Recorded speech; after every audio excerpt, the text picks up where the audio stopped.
Aba, napakabuti naman ni Boss ay Cuenca. Tunay na isang mabuting tao na nagbibigay ng oportunidad sa iba.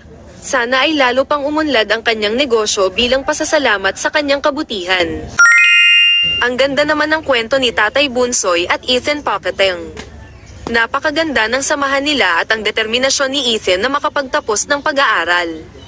Talagang kapuri-puri ang kanilang pagsisikap at pagtitiwala sa Panginoon. Nakaka-inspire. Ang galing din ng idea na mag-install ng mga bilyaran para may karagdagang kita.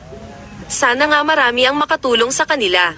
Ipapakita ko ito sa mga kakilala ko baka sakaling may kakilala sila na nangangailangan ng serbisyo nila. Mabuti pa nga, isave ko yung number na 098563333299 para kung may kakilala akong nangangailangan ng pag-install o repair ng billiard tables, alam ko na kung sino ang tatawagan. Salamat sa pagbabahagi nito. Sana nga marami pang biyaya ang dumating kina Tatay Bunsoy at Ethan. Sana rin ay maging successful si Ethan sa kanyang pag-aaral.